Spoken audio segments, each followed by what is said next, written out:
नमस्कार। आप देख रहे हैं मासकॉम जंक्शन।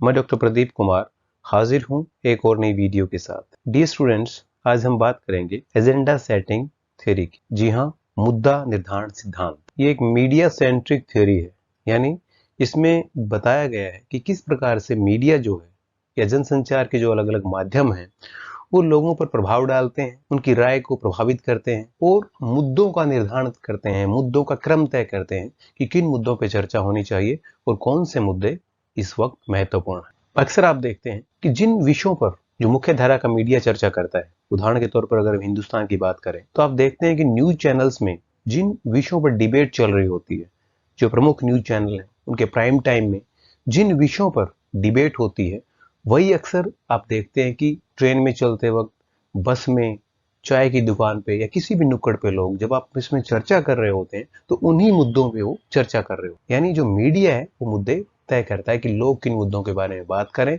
और किस विषय को प्रमुखता से उठाया जाए। तो इसी के इर्द गिर्द ये थ्योरी घूमती है। इसके बैकग्राउंड की अगर हम बात करें, इसकी पृष्ठभूमि को समझने का अगर हम प्रयास करें तो सबसे पहले जो है, जो एजेंडा सेटिंग की जो टर्म है, जो कॉन्सेप्ट है, वो जो विकसित हुआ उसे किया वॉल्टर लिपमैन ने। जी हाँ, वॉल्टर लिपमैन जी ने 1922 में अपनी पुस्तक पब्लिक ओपिनियन में एजेंडा सेटिंग का पहली बार जिक्र किया। हालांकि ये एजेंडा सेटिंग थ्योरी उस वक्त नहीं आई, लेकिन ये टर्म या कॉन्सेप्ट उस वक्त इसका जिक्र हुआ। देन 1963 में जो एजेंडा सेटिंग का कॉन्सेप्ट जो है उसको फर्दर उसमें डेवलपमेंट हुई और American communication scientist Bernard Cohen ने भी इस विषय के बारे में बात की, इसको थोड़ा आगे बढ़ाया और एजेंडा सेटिंग के बारे में चर्चा की। इसके बाद मैक्सवेल ई मैकॉम और डोनाल्ड एल शो, इन्होंने 1972 में इस थ्योरी का, इस सिद्धांत का प्रतिपादन किया और 1972 में इन्होंने एक शोध पत्र जिसका शीर्षक था the agenda setting function of mass media,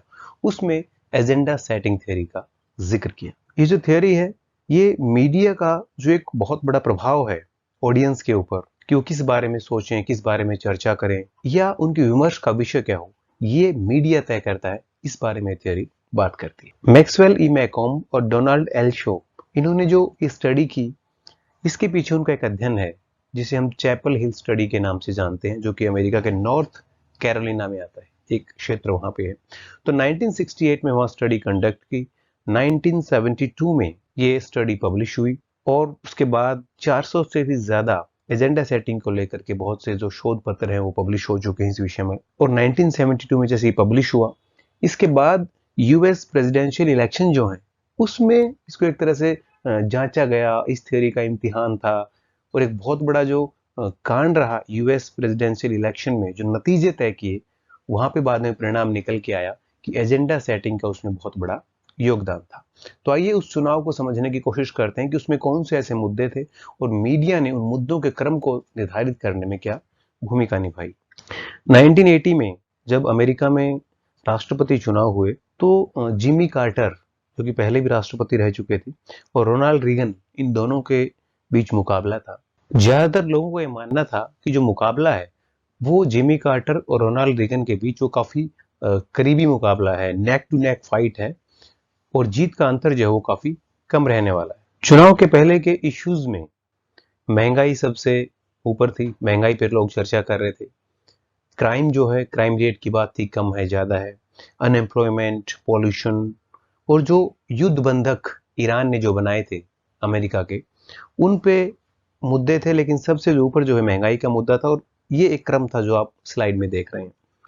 लेकिन चुनाव से जस्ट पहले जब वोट डाले जाने थे, उससे लगभग 2 दिन पहले अमेरिका के जो प्रमुख मीडिया हाउसेज हैं, न्यूज़पेपर्स हैं, वहां पे खबर आई कि जो ईरान ने जो बंधक बना रखा था अमेरिकियों को, उनको छुड़ाया जा सकता था। लेकिन इसमें जो भूमिका रही वो जिमी कार्टर की जो है, उन्होंने सक्रिय भूमिका नहीं निभाई और इस वजह से अमेरिकी बंधकों की रिहाई नहीं हो पाई। तो जब चुनाव से 2 दिन पहले ये मुद्दा उठा तो अचानक देखते ही देखते ये मुद्दा सब मुद्दों को छोड़ के सबसे ऊपर आ गया। आप देख पा रहे हैं स्लाइड में कि जो होस्टेजेस का इशू है या बंधकों का जो इशू है वो सबसे ऊपर चला गया और इन्फ्लेशन, क्राइम, अनएम्प्लॉयमेंट और पॉल्यूशन के जो इश्यूज हैं वो सबसे लास्ट में आ गए। यानी मीडिया ने जब एक मुद्दे को उठाया तो लोग उस पर चर्चा करने लगे और इसका परिणाम ये रहा कि रोनाल्ड रीगन जो है, जो एक नेक टू नेक फाइट नजर आ रही थी, उन्होंने जिमी कार्टर को भारी मतों से हरा दिया। उस वक्त इसका एहसास नहीं हुआ कि इसकी वजह क्या है, लेकिन बाद में जब इसका विश्लेषण हुआ, जो चुनाव के विश्लेषक हैं, कम्युनिकेशन साइंटिस्ट हैं, उन लोगों ने जब इसका विश्लेषण किया तो ये बात निकल करके आई कि जो एजेंडा सेटिंग थ्योरी है उसके जो घटक है उसने काफी अहम रोल प्ले किया इस चुनाव के नतीजों को निर्धारित करने में। यानी जैसा कि हमने बताया कि मीडिया जिन मुद्दों पर चर्चा करता है वो मुद्दे आम जन के बीच विमर्श का विषय बन जाते हैं। अगर मीडिया महंगाई की बात करे कि महंगाई बढ़ रही है, इससे आम आदमी की कमर टूट रही है, उस पर बोझ पड़ रहा है, उसका इनकम घट रहा है, उसकी सेविंग्स घट रही है, और ये हर प्राइम टाइम पे चर्चा हो तो हर जगह महंगाई पे चर्चा होगी, वो लोग मानने लग जाएंगे कि हाँ सच में महंगाई है। लेकिन अगर वही चैनल किसी स्पोर्ट्स के मैच का जिक्र करें, दो देशों के मैच का जिक्र करने लग जाए, वही किसी बॉलीवुड स्टार की शादी की खबरें लगातार दिखा रहे हो, तो वैसा माहौल नहीं बनेगा, वैसा विमर्श नहीं होगा और वो मुद्दा एक तरह से ऊपर नहीं आ पाता। ठीक इसी तरह अनएम्प्लॉयमेंट की अगर हम बात करें, अगर अनएम्प्लॉयमेंट पे कोई चैनल बात नहीं करता है, मीडिया हाउस बात नहीं करता है, तो वो मुद्दा उतनी प्रमुखता से एक बड़ा मुद्दा नहीं बन पाता है, खासकर इलेक्शन के वक्त, चुनाव के वक्त। अगर आप देखते हैं कि अन्ना आंदोलन के वक्त जो भ्रष्टाचार था वो इतना बड़ा मुद्दा बना, सभी चैनल, सभी मीडिया हाउसेज ने उसको बहुत प्राइम तरीके से दिखाया, प्राइम टाइम में उसको दिखाया, और उस वक्त जब चुनाव हुए, जब 2014 के चुनाव थे, तो उन्हें भ्रष्टाचार एक बहुत बड़ा मुद्दा बना और सब मुद्दों से ऊपर जो भ्रष्टाचार चला गया। तो हम ये कहना ये चाह रहे हैं कि एजेंडा सेटिंग थ्योरी ये कहती है कि मीडिया जो है वो मुद्दों का क्रम तय करता है, वो इश्यूज का जो ऑर्डर है उसको डिसाइड करता है कि हर सोसाइटी में, हर समाज में, चाहे वो भारत है, अमेरिका है, वहां पे मुद्दों का एक क्रम होता है। हर सोसाइटी में कई तरह की समस्याएं होती हैं जो आप हमने चर्चा की, लेकिन उन समस्याओं में से सबसे प्रमुख समस्या कौन सी होगी, किस पे चर्चा हो, किसको एड्रेस किया जाए, किसका ध्यान लोगों की तरफ ज्यादा दिलाया जाए। और जब एक मुद्दा छा जाता है तो सरकार को भी उसकी तरफ ध्यान देना पड़ता है और उसके समाधान की संभावना बढ़ जाती है। तो ये थ्योरी ये कहती है कि मास मीडिया की जो साधन है, समाचार पत्र, पत्रिकाएं, समाचार चैनल, जो मुख्य धारा का जो मीडिया है, वो एजेंडा सेट करने का काम करता है कि क्या एजेंडा होगा, किस विषय पे बात की जाएगी और विमर्श किस विषय पे होना चाहिए। इसलिए एजेंडा सेटिंग में मास मीडिया के जो अलग अलग मीडियम्स हैं उनका बहुत अहम रोल है।